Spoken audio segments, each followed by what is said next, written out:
Estamos de vuelta en esta entrevista de los domingos de Portavoz Noticias. La conversación de hoy es aborto en 3 causales. Conversamos con Anita Román, ya la presentamos, presidenta del Colegio de Matrones y Matronas de Chile, y estamos también con Virginia Latorre.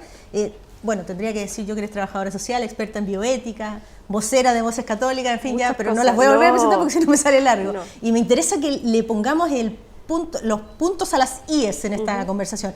Y Anita, tú me decías, yo quiero contestar algo antes de seguir en esta conversación. Cuéntanos. No, lo que yo estaba planteando que a propósito de la primera causal que habla Virginia, en la realidad, ya, y yo lo he vivido yo personalmente como matrona de turno, muchas veces cuando en alguna patología que puede determinar un riesgo vital, como es el embarazo ectópico, incluso en algún hospital de Chile fue normativa, no se intervenía la mujer, salvo estuviera la trompa donde estaba el embarazo instalado, estuviera rota. Una trompa rota significa mucha pérdida sanguínea y la mujer se la opera en riesgo vital. ¿Cuál es el argumento que dan algunos médicos, porque no todos, ¿ya? Que el Código Sanitario es una norma de rango mayor a la normativa ministerial. Por lo tanto, el hecho que existan latidos positivos puede ser causal de un aborto, y por lo tanto ellos no van a intervenir a la mujer en ese instante. Y como es inevitable que se rompa la trompa o en algún caso alguna otra enfermedad que vaya a la mujer a tener riesgo vital, como podría ser la mole diatiforme, los médicos no intervienen ya cuando tienen que hacerlo. Y eso puede ser 24 horas después, cuando la mujer sí está en riesgo vital. De hecho, yo personalmente vi hace muchos años atrás morir una señora que entró caminando por sus propios pies con un diagnóstico de embarazo ectópico y no fue intervenida ese día, salvo al otro día cuando fue choqueada, le pusieron una transfusión y murió por su grupo. Entonces, ¿por qué tenían que esperar que se rompiera esa trompa para intervenir? Por eso yo creo que esta primera causal le da el espacio a todas aquellas mujeres que, teniendo un diagnóstico que debe ser resuelto el mismo día del ingreso, va a poder hacerse sin que el médico se cuestione si la ley tiene rango mayor o no a la norma ministerial. Perfecto. Antes de darle la palabra a Virginia, quiero contarles lo que les había prometido. Un dato que me llamó muchísimo la atención en medio de la discusión sobre aborto en 3 causales en el Congreso es lo siguiente. Omar Nasal, presidente de la Sociedad de Ginecología y Obstetricia, compartió la siguiente encuesta aplicada a los miembros de la sociedad que encabeza. Escuchen, por favor. El 62% de los médicos está a favor de practicar un aborto cuando está en riesgo la vida de la madre. 62%, o sea, no todos. El 66% está a favor del aborto cuando hay inviabilidad fetal. Y esto me llama mucho más la atención. El 66% de los médicos está en contra de practicar el aborto cuando el embarazo ha sido consecuencia de una violación. Le preguntaron al doctor Nasal, ¿por qué cree usted que en esta causal en particular los médicos no están de acuerdo con el aborto? Probablemente dijo porque no tiene que ver con asuntos médicos, sino más bien de la vida de las mujeres. Las estadísticas dicen que en Chile se producen 17 violaciones al día, 17 violaciones por día en nuestro país. En el mundo las cifras muestran que el 10% de las violaciones terminan en embarazo, el 10%. La gineco-obstetra experta en ginecología infanto-juvenil, Andrea Uneus, afirma que en Chile hay más de 600 embarazos al año que han sido consecuencia de una violación, y en el 66% de los casos las víctimas, la mayoría son niñas menores de 18 años que han sido violadas por el padre, el padrastro, un familiar o un cercano. Solo el 11% de las mujeres violadas recibe atención dentro de las 48 horas posteriores al ataque, periodo en el cual se podría administrar, por ejemplo, un anticonceptivo de emergencia.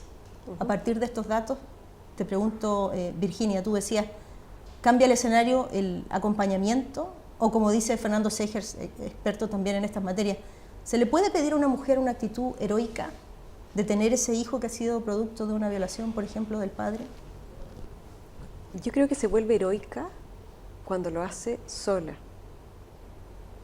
Yo creo que cuando hay una sociedad que acompaña y soporta, no lo hace sola.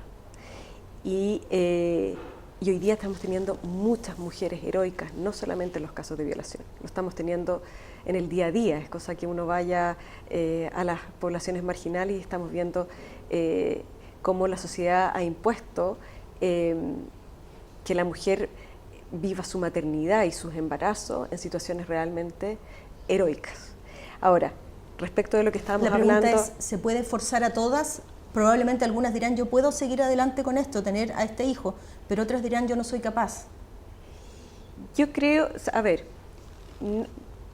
partamos de la base que aquí hay dos personas, o sea, no sé si hay dos seres humanos, dos vidas humanas, hay dos bienes inconmensurables, tal como lo dice el proyecto. Entonces, hay una libertad que se ejerce con disponiendo de la vida de otro.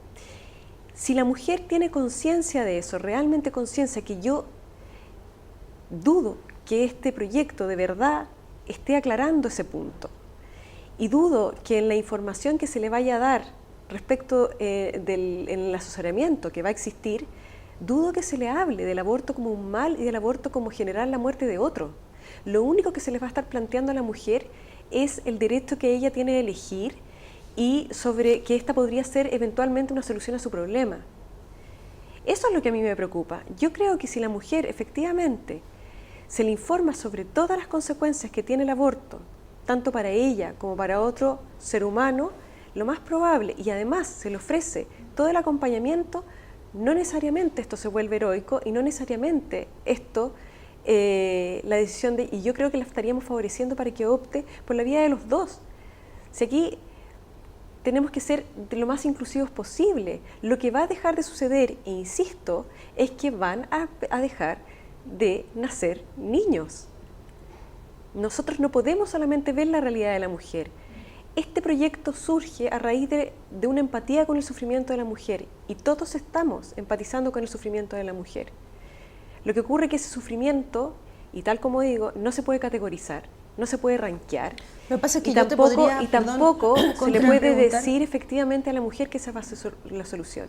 Un último punto.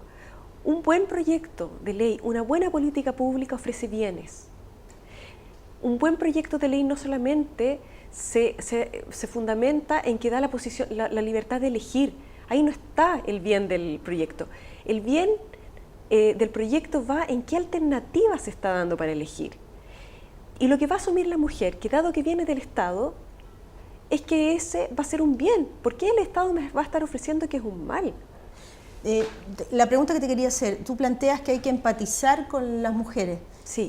Empatizar es siempre ver las cosas desde mi posición y tratar de ponerme los zapatos del otro. Pero creo yo que el legislador no debiera ponerse en la situación de imponerle cosas al otro, tratando de ponerse en su lugar, sino que debería permitirle a esa persona optar, elegir. Dice el perdón, y es lo que te quería preguntar, el mismo doctor Fernando Segers dice lo siguiente, no se le puede pedir a una mujer que ha sido violada o niña que ha sido violada una actitud heroica o obligarla incluso a tener ese hijo y perpetuar, dice él, los genes de un violador, así de crudas sus palabras. Uh-huh. Mira, yo he trabajado con niñas violadas que están embarazadas. Mi preocupación va por lo siguiente, y voy al mismo tema de los bienes. Cuando una niña llega al consultorio, ¿no es cierto?, o llega al hospital, donde ella, ¿qué es lo que asocia? Asocia que en el consultorio le otorgan bienes. Cuando ella ha ido, se mejora, le dan un remedio, ¿no es cierto?, etcétera. No va a poder asociar hoy día, entrando al consultorio, que si le dicen que una de las posibilidades es abortar, eso va a ser un mal, que la va a acompañar quizás toda la vida. Un buen proyecto nosotros no les podemos garantizar hoy día a la mujer ni a las niñas que el aborto no le va a producir un daño. No le podemos garantizar eso. Y de eso nos tenemos que hacer cargo. Tenemos que hacer la siguiente pausa, pero a la vuelta, sin ninguna duda, no te preocupes, Anita, vamos a tener un pimponeo, ojalá más dinámico, para que podamos escuchar todas las opiniones. Pausa y regresamos de inmediato con datos muy interesantes, no se vayan. Hola. Hola. ¿Cómo estás? Bien. ¿Cuál es la fecha del año que a ti más te gusta? Ahora, las vacaciones de invierno. ¿Y a ti? Me gusta el 18 de septiembre. Día del Niño.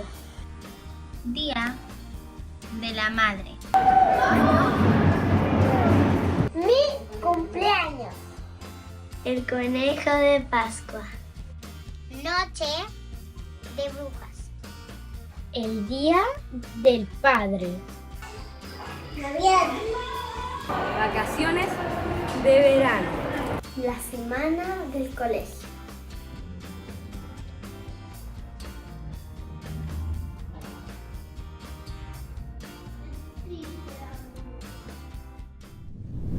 Diana, cuéntanos, ¿cómo te mantienes saludable y activa a la vez? Es gracias a Centrum, que fortalece mis defensas y me da energía para sentirme menos cansada. Qué bueno, pero además de defensas y energía, los hombres necesitamos más vitaminas del complejo B y magnesio para ayudar a nuestros músculos. Y las mujeres más hierro y ácido fólico, además de calcio, para fortalecer los huesos. Prueba Centrum Hombre. Y Centrum Mujer. Y si tienes más de 50 años, prueba Centrum Silver con luteína para tu salud visual, calcio y antioxidantes. Centrum, el multivitamínico número 1 en el mundo.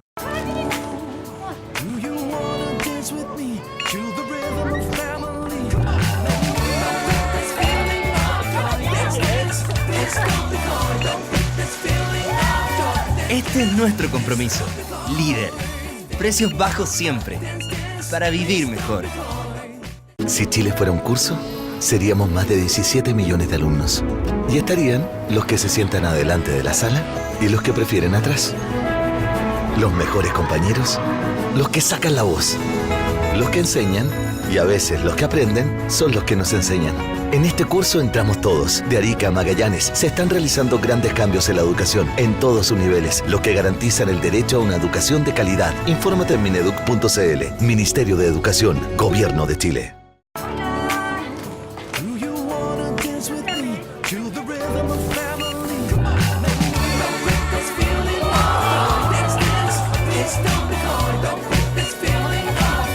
Este es nuestro compromiso. Líder. Precios bajos siempre. Para vivir mejor.